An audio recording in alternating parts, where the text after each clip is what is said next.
Bom dia, você que está ao alcance da minha voz nesse momento. Eu quero te enviar um grande abraço, agradecer pela sua companhia e parceria.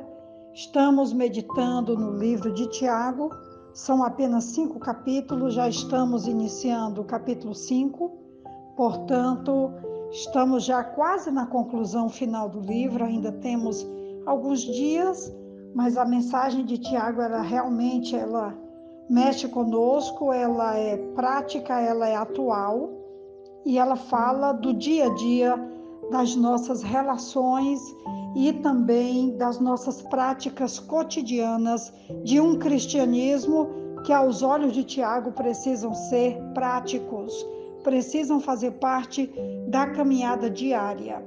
E hoje uma séria advertência no capítulo 5, de 1 ao 6, quando Tiago vai falar com os ricos e também com os poderosos.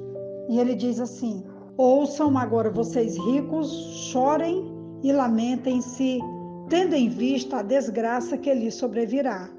A riqueza de vocês apodreceu e as traças corroeram as suas roupas.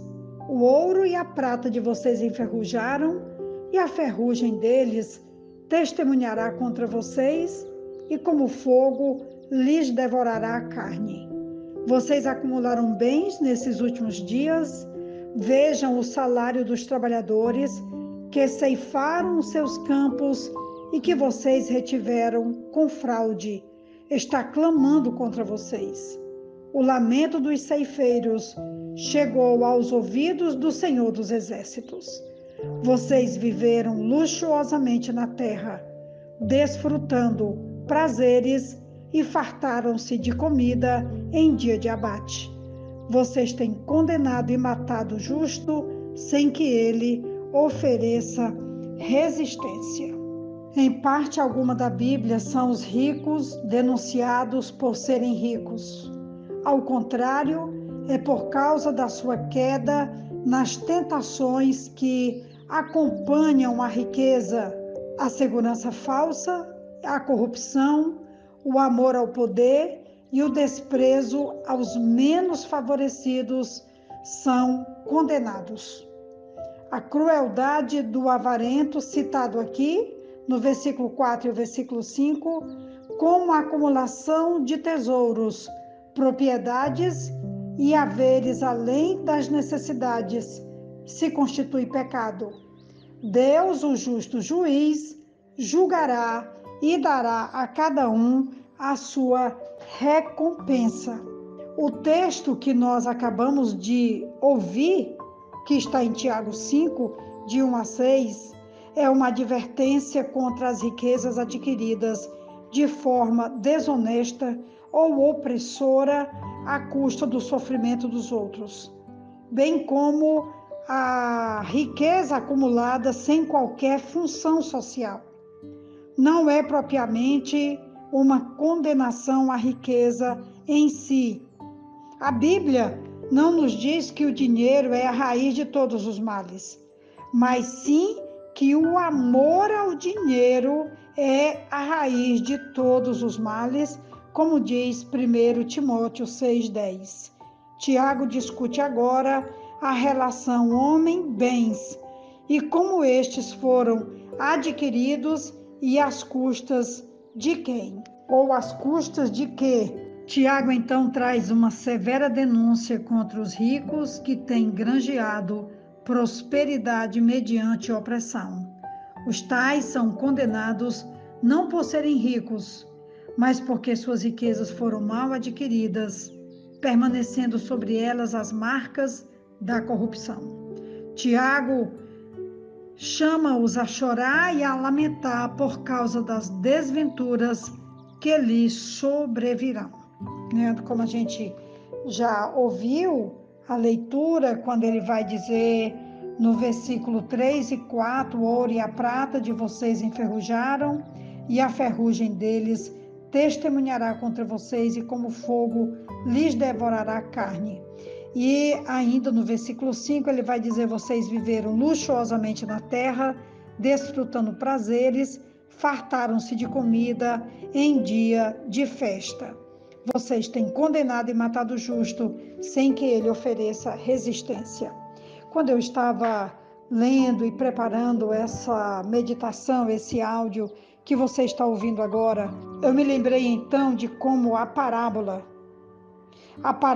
do filho pródigo, que está em Lucas capítulo 15, a partir do versículo 17 até o versículo 20, quando ele vai dizer que aquele filho caindo em si, ele disse: quantos empregados de meu pai têm comida de sobra e eu aqui morrendo de fome? Eu me porei a caminho e voltarei para meu pai e lhe direi: Pai, pequei contra o céu e contra ti. Não sou mais digno de ser chamado teu filho. Trata-me como um dos teus empregados. A seguir, levantou-se e foi para seu pai.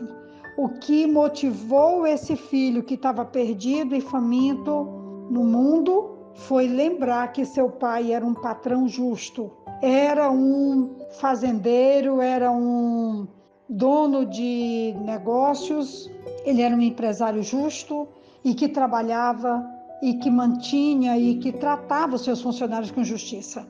E ele então, lembrando disso, ele teve o desejo de voltar não como filho, porque ele havia perdido o direito à paternidade, ele havia perdido o direito aos bens, ele havia perdido o direito à herança, ele já tinha gasto tudo, mas ele lembrou que como funcionário ele poderia voltar e ter sim comida, alojamento, ele poderia ter salário justo, ele poderia ter descanso e ele poderia ser tratado como um empregado de forma justa.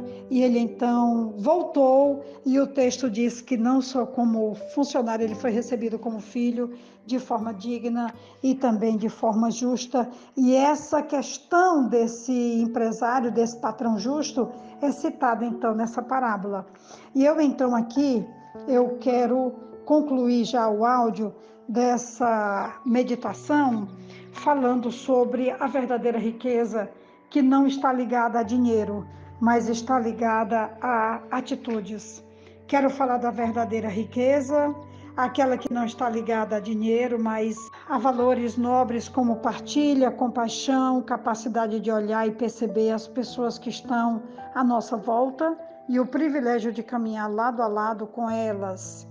Quero falar da riqueza de ter uma família, não perfeita, mas humana o suficiente para que possamos desfrutar da companhia, dos encontros e podermos manter a chama dos relacionamentos ainda aquecidos, apesar de todas as diferenças.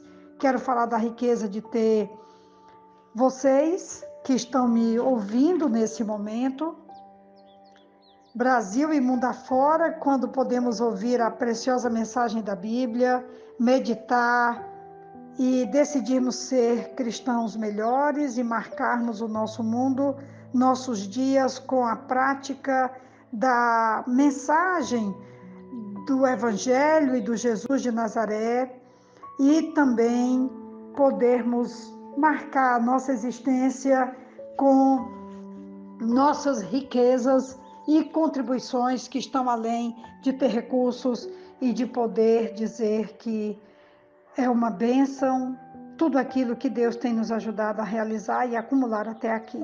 E que esse acúmulo não seja para nossa condenação, mas para ser bênção na vida dos que Deus tem bondosamente nos presenteado e nos enriquecido. Essa é, pois, a meditação de hoje. Que Deus nos ajude, nos abençoe a continuarmos sendo ricos diante de Deus e diante dos homens. Aqui quem vos fala é a pastora Betinha. Eu te envio um grande abraço, que essa meditação possa ainda mexer conosco e nos abençoar. Amém.